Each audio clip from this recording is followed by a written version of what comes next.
تقييم لعيبة نادي الزمالك النهارده يا جماعة أمام الاتحاد السكندري بعد الفوز عليهم بنتيجة 1-0 وتصدر الدوري. احنا كده كده متصدرين كالعادة، ماشي، بس احنا أكدنا على الصدارة، كسبنا النهارده. ليه؟ لأن الأهلي طبعا كسب امبارح، فلازم نأكد على الموضوع. طيب، قبل ما نقيم اللعيبة، لأن في لعيبة كتير كانت كويسة وفي لعيبة كتير كانت مش كويسة خالص، عايزين نقيم المدير الفني. عشان معتمد جمال النهارده ما عجبنيش في إدارته للقاء. هتقولي احنا كسبنا، هقول لك بس مش معنى ان احنا كسبنا ان احنا نمدح في المدرب حتى لو غلط. مش انا، مش دي الطريقه بتاعتي يعني. طيب، هقول لك ان معتمد جمال عنده اخطاء بشعه في التغييرات وفي التشكيل. هقول لك ازاي دلوقتي. اولا، ما ينفعش ينزل شيكوبانزا في التشكيل الاساسي، ده يعني حاجه غريبه جدا. والاغرب انه يحتفظ بيه لحد يعني اخر الوقت في المباراه، يعني مش فاهماه. كمان مش فاهمه ليه خرج عبد الله السعيد، مع انه عبد الله السعيد كان عامل شغل كويس في المباراه، كان بيحيي الهجمات بتاعتنا، بيسلم كويس، يستلم كويس، بيفضي مكان لزمايله، كان مقلل خطوره قفشه كتير. هتلاقي بعد ما خرج عبد الله السعيد الموضوع اتغير تماما.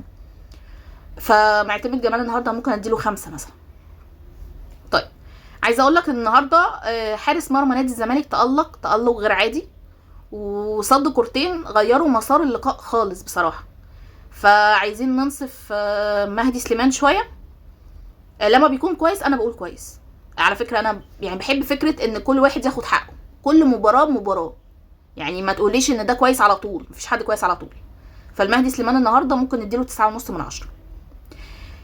هي ممكن تنزل 9 عشان بس غلط في حاجه كده استفزتني شويه لما خرج وما عجبتنيش، بس تمام. بس هديله 9.5 يعني عشان هو فعلا رجل المباراه. طيب، النهارده محمد ابراهيم بصراحه كان في ضغط كبير قوي عليه من الجبهه بتاعته، بس الولد كويس يعني، بيحاول وعنده اصرار وعنده عزيمه لا ما بييأسش بصراحه. فممكن نديله 7 من 10. حسام عبد المجيد النهارده ما عجبنيش، في كذا كرة جلت منه كانت هتقلب علينا بهدف يعني، فممكن نديله 5 من 10. محمد اسماعيل كان احسن بالنسبه لي من حسام عبد المجيد، كنت حاساه مالي مركزه كده وبيطلع لقدام، بيعمل كرات طويله، في منها ما ظبطش بس في منها ظبط. ممكن نديله 7.5 من 10. النهارده بنتايك ما عجبنيش خالص، ولا على المستوى الدفاعي ولا على المستوى الهجومي. انا مش فاهمه بجد ماله. ويا جماعه لو لاعب مش كويس حتى لو اجنبي بنخرجه عادي، يعني ننزل ايشو عادي، الخضري موجود ما عنديش مشكله. فانا مش فاهمه بجد. بنتايك ممكن نديله مثلا 3 من 10. ما حسيتش بيه انه عمل اي استفاده لا دفاعيه ولا هجوميه. طبعا نص الملعب النهارده بتاعنا للاسف اتطرد مننا شحاته، بس قبل طرد شحاته كان نص الملعب بتاعنا بيتكون من شحاته، فتوح، عبد الله السعيد. تمام. شحاته كان عامل مجهود جبار يا جماعه بجد. بس طبعا عنده مشكله فظيعه في فكره انه بيحتفظ بالكوره زياده عن اللزوم وقراراته متاخره، مع ان مش دي صفات شحاته خالص. فممكن نديله مثلا 7.5 من 10. لو ما كانش بس القرارات متأخرة شوية كده كان ممكن نديله درجة أحسن شوية.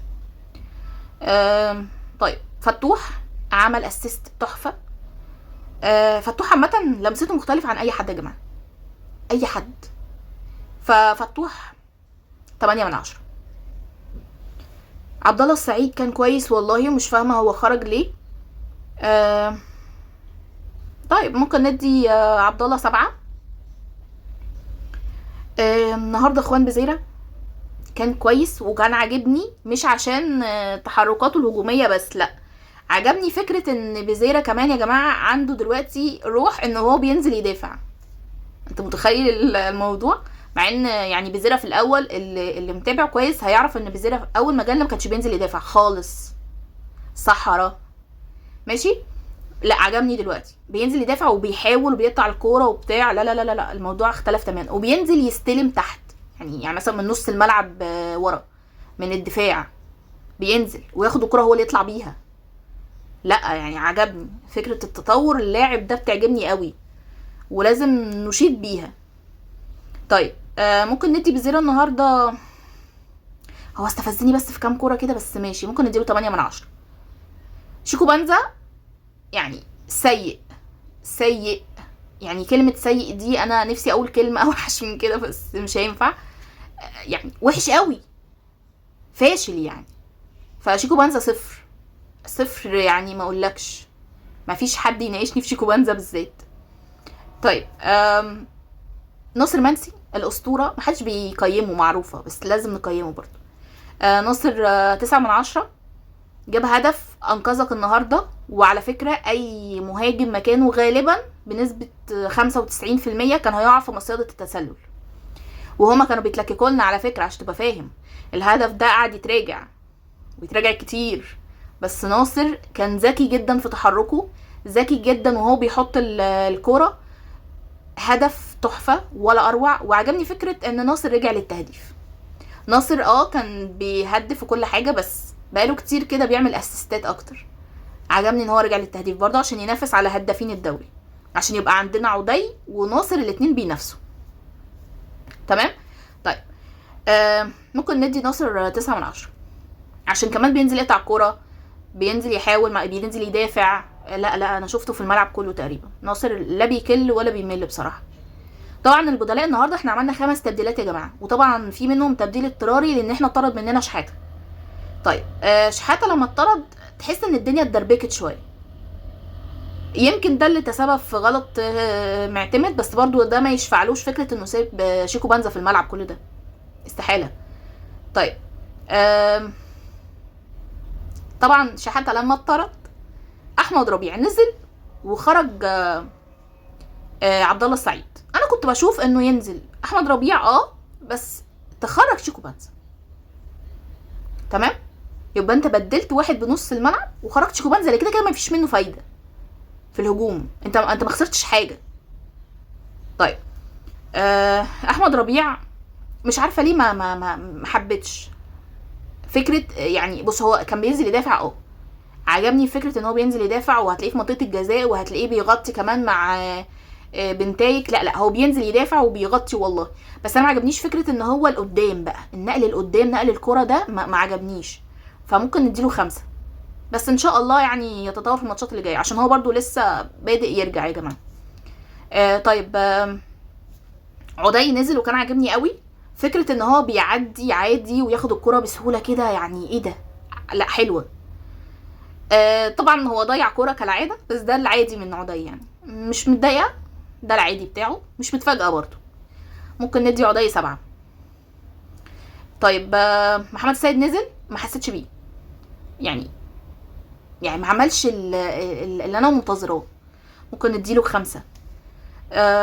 عمر جابر نزل برضو نفس الحوار، ما حسيتش ان هو عمل اي استفادة عن محمد ابراهيم، هي ف ممكن نديله 5 عشان برضو احنا كسبانين، مش عايزه حد ادي حد قليل قوي الا لو شيكو بنزا. ماشي.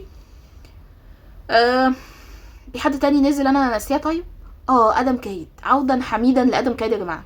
ادم كايد انا كنت والله العظيم انا كنت لسه قاعده بتفرج على الماتش بقول نفسي اشوف ادم كايد، وحشني، يعني نفسي يرجع تاني للمثلث الرعب اللي احنا كنا عاملينه، فلقيته نزل.